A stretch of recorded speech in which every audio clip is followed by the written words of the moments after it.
इ महंगाई सबकर कमर तोड़ देले बा। इना की खाली हिरने का हर बिरदरी महंगाई से परेशान हुआ। इ महंगाई आखिर जाई कैसे? देश कर्जा में बा। कितना चचा तुम देखल गल 173 लाख करोड़ भारत अपन कर्जा में बा। बतावा ये लोग का करत हो? बड़की बड़की खाली बात बतियावल।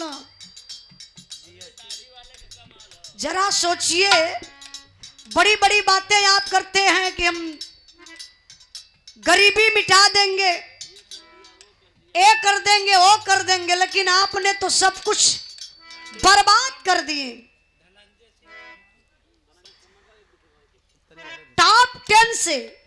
टॉप 10 से अपन भारत अलग हो गया। अलग ना बल्कि अलग कर दिया गया। आप लोग जरा सोचिए, जब हम न्यूज देखली तो हमके बड़ा तकलीफ भयल।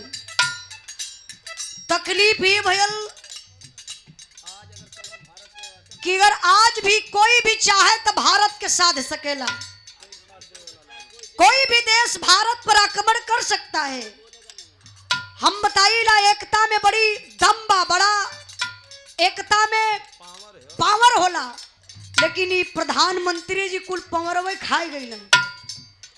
जब 10 देश में से अपन देश अलग कर दिहल गल काहे? हमारे भारत पे रोजगार बेरोजगार लोग घूमत बने, रोजगार हेबे ना करे। अच्छा कोनो नौकरी भी निकली तो पेपर वे लीक हो जाई। यह बा उत्तर प्रदेश, जहाँ प्रश्न से पहले पेपर लीक हो जात बा, उत्तर मिल जाता। आप कोनो मेहरारू बड़ा परेशान अपने मरद से कालस के आई छोड़ा झंझट, पढ़ लिख के कुछ कह ना पैबा। एगो हमार बात सुना, कहत बा का कहत बा मास्टर साहब?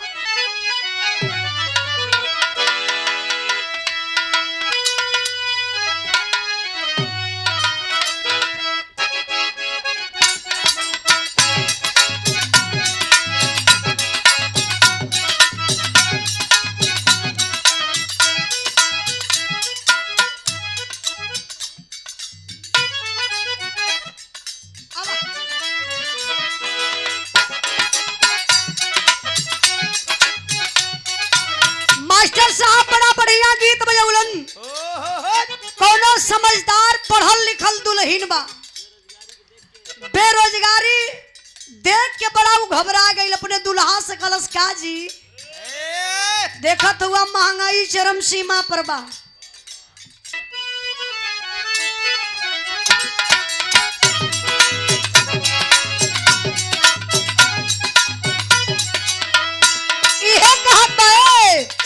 एक दिन खातिर बन जाता सोनार मोर बाला मुआ। एक दिन खातिर बन जाता सोनार मोर बाला मुआ। एक दिन खातिर बन जाता सोनार मोर बाला मुआ। सास के लइहा हारावा ननद के लइहा टिकावा। सास के लइहा हारावा ननद के लइहा टिकावा। सास के लइहा हारावा ननद के लइहा टिकावा।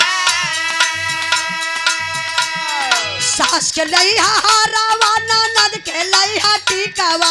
हमारे खातिर झूलनी लहरदार मोर बाला मुआ। एक दिन खातिर बन जाता सोनार मोर बाला मुआ। एक दिन खातिर बन जाता सोनार मोर बाला मुआ। रतिया कैसे झरिया चढ़ गए चोर छोटी ननदी। रतिया कैसे दरिया चढ़ गए चोर छोटी ननदी। रतिया कैसे दरिया चढ़ गए चोर छोटी ननदी। पियावा जहसा बोलेला रे पियावा जहसा डोलेला। पियवा जैसे बोलेला रे पियवा जैसे डोलेला। पियवा जैसे बोलेला रे पियवा जैसे डोलेला। पियावा जहसा बोलेला रे पियावा जहसा डोलेला। पियावा जन के वड़िया दिहली खोल छोटी ननदी।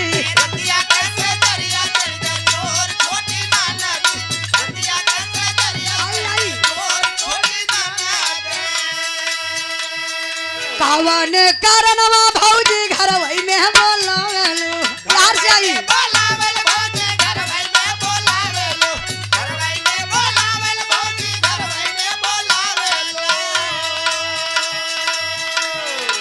कवाने करनवा भौजी घर वही में बोलावेलू करनवा कौने ना हई करनवा कौने ना बंद कह देलू केवाड़िया करनवा कौने ना बंद कह देलू केवाड़िया अरे नई ज्योति बाबा तू दिहला जगाई तनी बढ़ा बढ़ा बढ़ा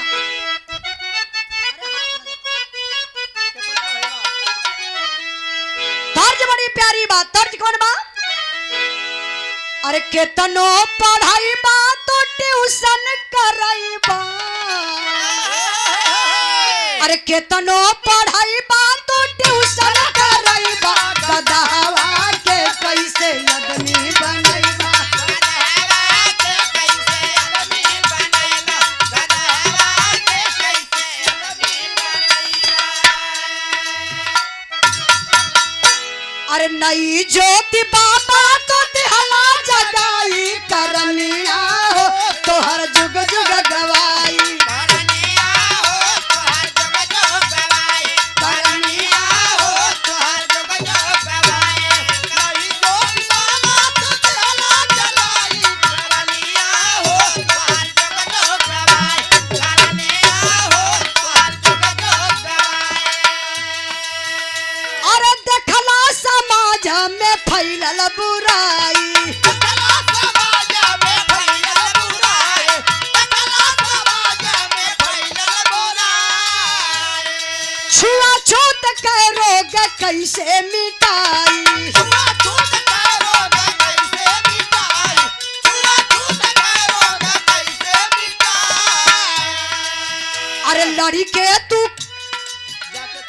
अरे जाके तू लंदन में कैला पढ़ाई करनिया हो तोहर जुग जुग गवाई। करनिया हो तोहर जुग जुग गवाई जरा सोचिए बाबू क्या मंजर था अगर बाबा साहब नहीं होते तो शायद ये हम जो बिरहा गा रहे हैं ना तो बिरहा नहीं गा पाते आप लोग बिरहा को सुन नहीं पाते जानवर से खराब जिंदगी थी इंसानों की जिस तालाब में जिस पोखरा में जिस इनार में जानवर पानी पी सकता था लेकिन इंसान उस तालाब में पानी नहीं पी सकता था बारे बाबा साहब धन्य है बाबा साहब भीमराव अंबेडकर जी सबको बराबरी का अधिकार दिए हाँ भैया भैया भैया जानते हैं आप लोग आज राजनीति होती है हिंदू मुसलमान की लेकिन मैं आप लोगों से बताना चाहती हूँ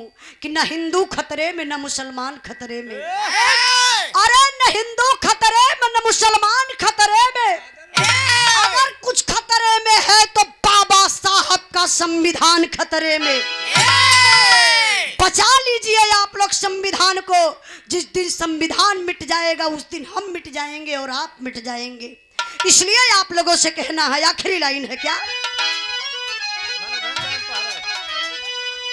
अरे धन धन जानम अरे धन धन जानम तोहरो धन बाकी दिया धन धन जानम तोरो धन बाकी क्या बात है धन धन जानम तोरो धन बाकी दिया अब वो हार से गवा लिया अभी गाड़ी का बहन भी आवत था कुल मजबूरी गा डाली आप लोगों से मजबूरी समझी वैसे टाइम भी हो गई जब भोजन करी अब घरे चल जाई सुबह से लोग आयल बनी बहुत बहुत भैया के प्रणाम मुकेश भाई के नाम पर गाड़ी हमरो भाई का नाम मुकेश बा तब का हम गरी आई देखिए कहना बका अरे धन धन जानम तोहरो धन बाकी रतिया धन धन जानम तोरो धन बाकी दिया धन धन जानम तोरो धन बाकी दिया युग युग राही तोहरो पावन पीरतिया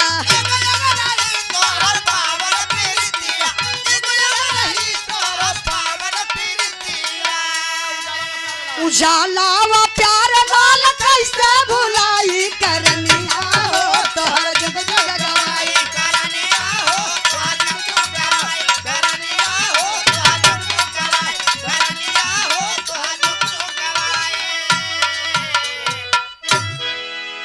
एक लाइन प्रधान जी के आदेश रहल एक लाइन फगुआ